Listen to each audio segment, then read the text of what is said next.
क्या एक मजदूर का बेटा डॉक्टर नहीं बन सकता? मैं करीब 10 साल की थी। मेरी आदत थी कि मुझे बाहर खेलने जाना होता था। तो एक शाम को मैं बाहर खेलने गई। मैंने देखा वहाँ एक छोटी सी बच्ची खेल रही थी। वो तकरीबन 4-5 साल की थी। एक दिन शाम में मैं फिर खेलने गई तो देखा आज भी वो छोटी बच्ची वहाँ थी। लेकिन आज वो खेल नहीं रही थी, बल्कि चुपचाप उदास बैठी थी। मैंने जब अपने पेरेंट्स से पता किया तो पता चला कि उसके माँ पापा दोनों बीमार थे और अचानक दोनों की मौत हो गई। क्योंकि वो छोटी बच्ची का कोई दूसरा भाई बहन नहीं था, तो वो बिल्कुल अकेली रह गई। मेरा 10 साल का कोमल मन वेदना से भर गया। दिल में आया कि कैसे उसकी मदद करूं। मैं अपनी माँ से उसे कुछ खाने के लिए देने के लिए बोली। खैर, धीरे धीरे समय बीत रहे थे, लेकिन मन थोड़ा निश्चिंत था कि उस छोटी बच्ची के चाचा चाची गांव से उसके पास आ गए थे उसका ख्याल रखने। मैं अब बहुत खुश थी कि चलो अब वो अकेली नहीं। लेकिन मेरी और उस बच्ची की खुशी ज़्यादा दिनों तक नहीं चली। कुछ दिन बाद मुझे पता चला कि उसकी पढ़ाई छूट गई है और अब वो दूसरे के घरों में बर्तन धोने का काम करती है। मन और आत्मा दोनों इस बार बुरी तरह से दुखी थे। ऐसा लगता था काश मैं कुछ कर पाती। मैंने अपने माता पिता से उसकी मदद करने की बात कही तो वो मान गए। अगले ही दिन मेरे पेरेंट्स उसके चाचा चाची से बात करने गए कि वो उस बच्ची को पढ़ा क्यों नहीं रहे हैं। लेकिन उसके चाचा चाची ने साफ मना कर दिया और हमें यह भी बोला कि हम उनके मामले में दखल अंदाजी न करें।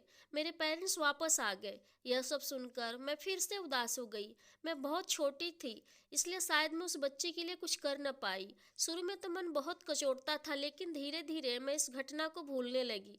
काफ़ी साल बीत गए और मेरी शादी कर दी गई। मेरा ससुराल दिल्ली में था तो मैं भी वहाँ रहने लगी। एक दिन मैं अपनी कार में बैठी कहीं जा रही थी तो फुटपाथ पर मैंने कुछ भीख मांगने वाले बच्चों को देखा। एक बार फिर मन वेदना से भर गया। इस बार तो इन बच्चों के लिए कुछ करना है। मन में मैं बुदबुदाने लगी। फिर मैं नीचे उतरी और उनके माता पिता से बात की कि वो उन्हें पढ़ाते क्यों नहीं। एक व्यक्ति ने बोला कि अगर हम इन्हें पढ़ने भेज देंगे तो खाना कहाँ से खाएंगे। मैंने बहुत सोचा कि इन बच्चों को कैसे साक्षर बनाया जाए ताकि वो अपने पैरों पर खड़ा हो सकें और उन्हें भीख न मांगनी पड़े। पहले तो उन बच्चों के माता पिता ने मना कर दिया, लेकिन बाद में तैयार हो गए। मैंने पढ़ाना शुरू किया। शुरू में तो कम बच्चे थे तो फाइनेंशियल दिक्कत नहीं हुई, लेकिन धीरे धीरे बच्चे बढ़ने लगे तो हमारे पास नोटबुक पेंसिल जैसे बेसिक चीज़ों की प्रॉब्लम आने लगी। फिर मैंने डोनेशन लेना शुरू किया।